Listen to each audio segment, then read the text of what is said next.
Good day to you. You know, night after night on the news, there always seems to be some kind of news coming out of the Middle East, which makes us here in the U.S. feel uneasy, feel that that's a place that we don't have any desire to visit, and makes it seem like it's a dangerous place as well. So why do we have those kinds of thoughts and feelings when apparently people who live in the Middle East, they're able to live there and not have the same kinds of fears about, well, maybe they do, about coming to the United States for different reasons, but is it really possible that a place could be in so much turmoil? Well, that's sort of the basis for why we have a chapter in this book that is entirely on comparative cultural patterns about one particular country, Saudi Arabia.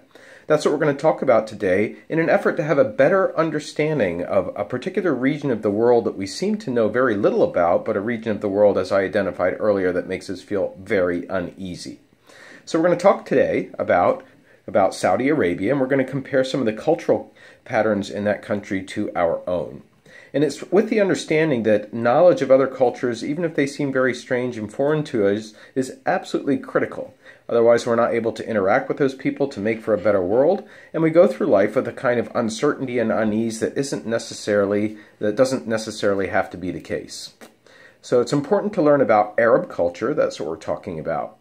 And it's also important to understand as we talk about this material, the Arab culture is very closely tied to Islam, the religion that is followed by believers named Muslims. The two are inseparable in many reasons, as we'll discuss today, but it's also important to point out that Islam, there are more Muslims, more followers of Islam who live outside of the Arab states than actually live in the Arab states. We have a country like Indonesia in the Asia Pacific, which has more Muslims than any other country in the world, as a for example. So don't just think that we're only talking about the Gulf states, as they are also known Middle Eastern states. All right, let's take on the Islamic faith. I am by no means an expert in the Islamic faith. I'm a student like yourself, but I can speak to some things about it. First, I'd like to mention that people who lived in the Middle East were largely nomadic. They didn't recognize boundaries and borders. I mean, how could you? It's a desert. Look at it in front of you. You go where you can to find that small rainfall or that underground spring or where the livestock is surviving that you can have a chance to harvest for your food supply. And so borders were not that important to people. They moved around. They moved around and using camels and pitching tents and then moved on to the next place. So when you think about that as a basis for the people's lifestyles, it's also important to understand that the nation state, the idea of a country that's based on boundaries like Saudi Arabia or Egypt, is really something that's kind of new to people from that region of the world. Within that region, and including all the Muslims around the world, we have 23% of the world's population being Muslim. So it's not the majority religion. Christianity is a majority religion, but it's still significant. Has a significant presence across the world. It also is a religion that is non-hierarchical, whereas Christianity is hierarchical. At the top, you have the priest, if you're Catholic, or a pastor, and then you have other people who are in different positions who administer religion in the context of Methodism or Protestantism or Judaism.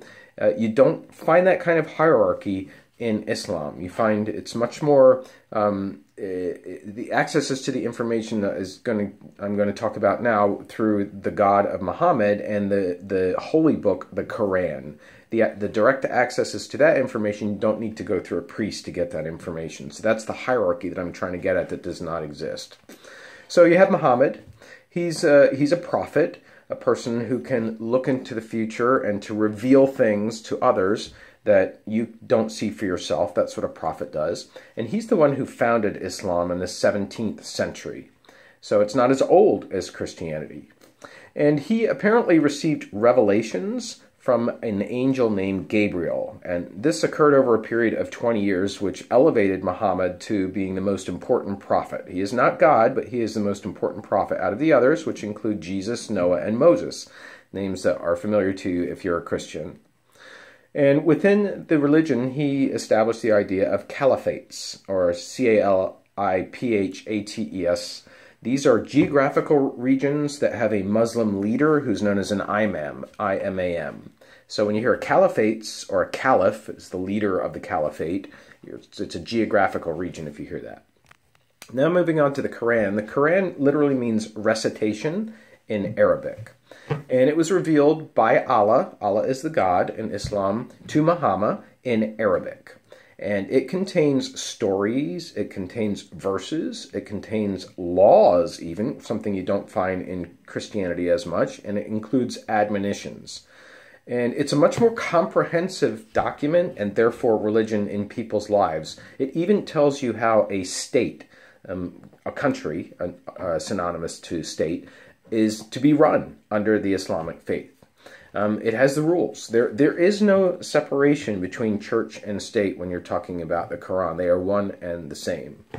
And the average person practicing the Islamic religion have to make 5 prayers per day. And there's a whole method to doing it, bowing down including. And you face Mecca, which is the holy city in Saudi Arabia, which is why we're studying Saudi Arabia in this chapter. Also, there's a period called Ramadan. I'm not quite sure exactly what it's meant to be respecting for the religion of Islam, but that is the period during which fasting occurs, and so there is to be no eating during that period.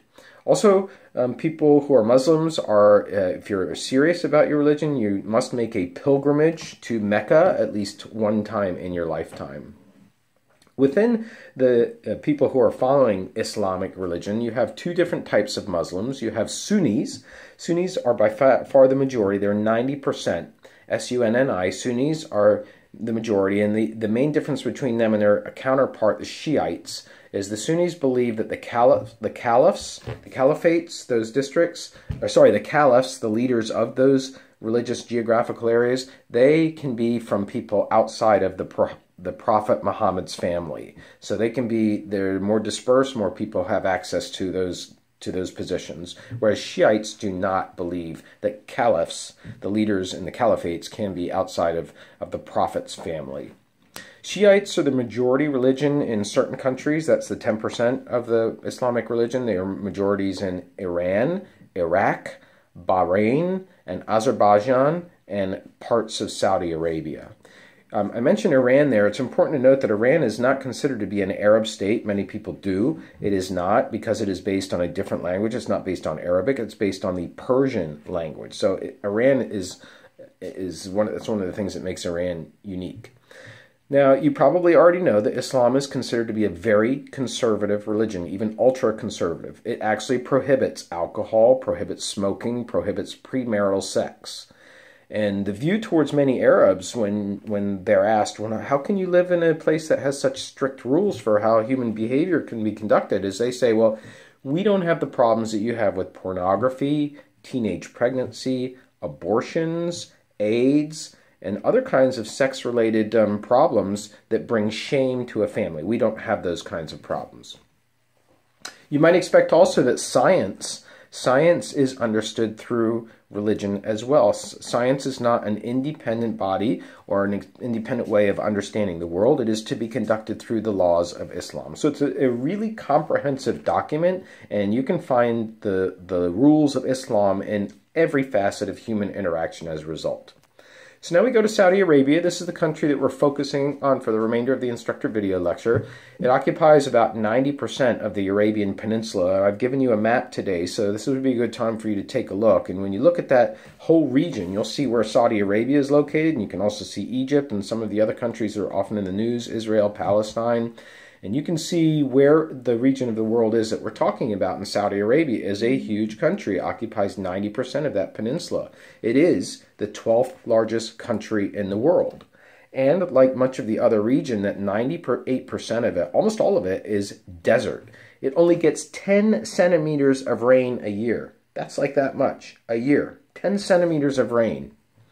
Now, it used to be a very poor and unknown country until 1933, when all the American oil companies got together and they formed a larger company just for operating in Saudi Arabia. It was called Aramco. I can't remember what it stands for, but it's a collection of American companies, and they explored Saudi Arabia, and of course they found these huge oil deposits, and that has propelled Saudi Arabia to become one of the richest countries in the world with one of the highest per capita incomes in the world. and it's a very, very rich country because of those oil reserves. It is ruled by a king. A monarchy is present in Saudi Arabia. There have been different houses of families that have been in that, just like in England, you have the House of Hanover, if you know about that, or Queen Elizabeth, I think that's the house that she's from. But the house that we're talking about in Saudi Arabia that's in power now is the House of Saud, S-A-U-D. And the king today, who Donald Trump just met with last week, is King Solomon.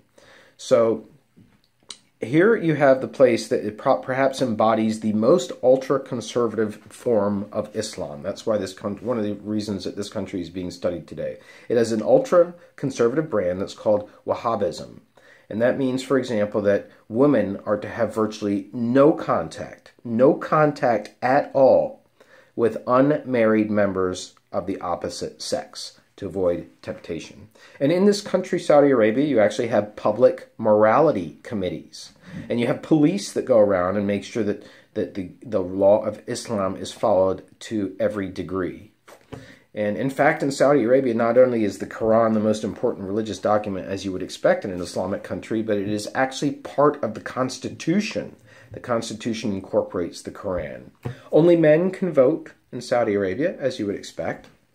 However, there is a difference between Islamic religion as it's practiced in Saudi Arabia and Christianity from the point of view of the citizens are required to have access to the king and local governors of the family. So they have lots of discussion sessions. We might call them town halls, where the average citizen can interact with those people who are running the country, who have deep-seated positions within the Islamic ruling governing structure.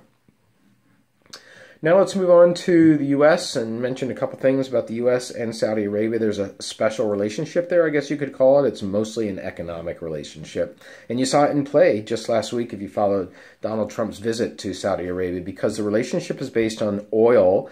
The U.S. is the world's biggest oil consumer. Saudi Arabia is the world's biggest oil producer. So there's a natural business relationship there. And then Saudi Arabia wants to protect itself against Israel and against other perceived enemies. And so it buys millions and billions of dollars of military equipment and military research and military supplies. And you just saw that announced by the Trump administration when they made a visit to Saudi Arabia last week. So now let's end the chapter by talking about dominant cultural patterns that we discussed in the previous chapter. Those are those dimensions that help us understand what the basis of a culture is and see how they apply to Saudi Arabia. So the first one is that human being nature orientation. We talked about that in the last instructor video. And basically, as you would expect, the relationship between humans and nature in Saudi Arabia is that everything is administered by God-made laws except for humans. So everything, government, science, the arts, society. So science is understood through Islam, the point that we made earlier. Moving on to the activity orientation. A lot of the Quran and a lot of Islam focuses on working for a living. It is both a duty and a virtue. So that's how people should be spending a lot of their time when they're not praying. They are spending their time working. It's honorable, it's a duty, it's a virtue. And whatever you earn is yours. The state cannot take that and redistribute it to someone else. It has a similarity to the United States there, that we find private property is private.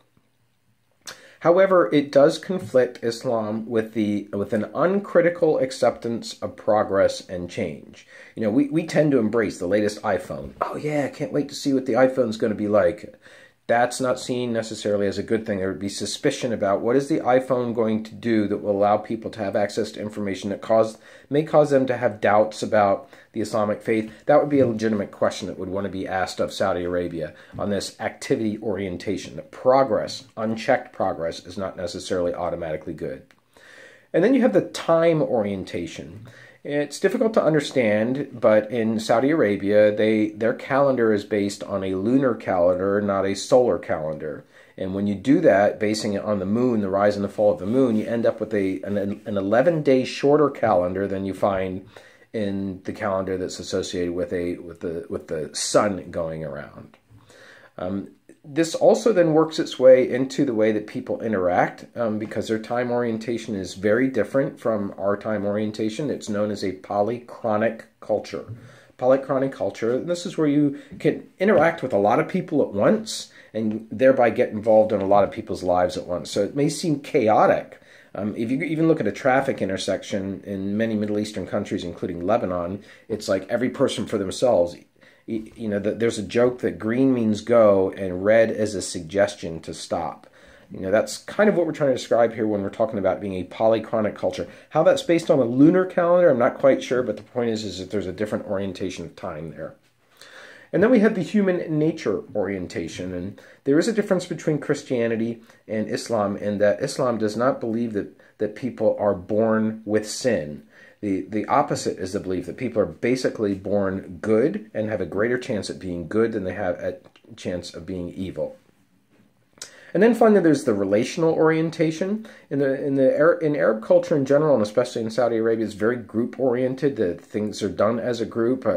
Discussions are taking place in family settings to decide about what's the best decision for you for a career. It's not an individual culture like we have here in the U.S. It's very group-oriented. I'd like to make some comments now about women.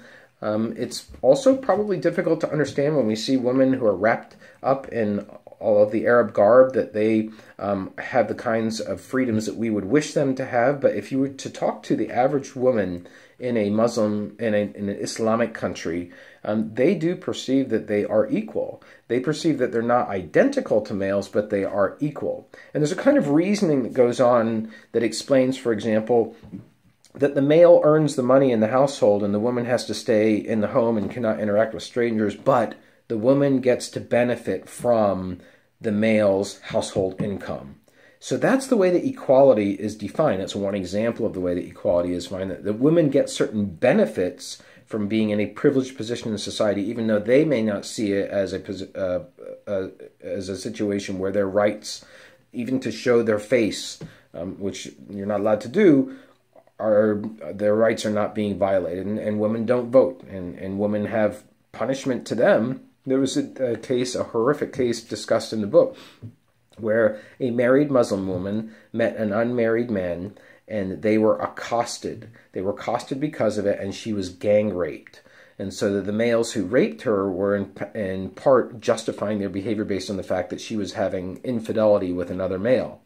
And so the judge handed down the sentence, which included 6 lashes, I think it was 6 lashes, physical lash, to the woman for doing that, and then some jail time, and then the attackers also only spent 5 years in jail for that attack.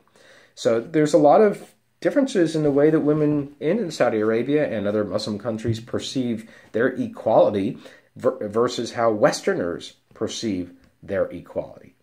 All right, now we're just going to finish up finally with communication barriers that have gotten in the way between people like us in the United States trying to understand Arab culture, and one of them certainly has to be mentioned is terrorism.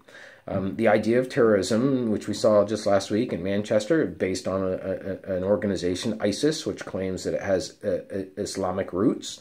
And we have those kinds of incidents which are being interpreted through the prism of many people saying, oh, it's all Arabs, or it's all people who are Muslims, or it's all people following the religion of Islam. It's not true, but it does get in the way as a barrier, especially when that's all that we hear about Muslims coming through our media.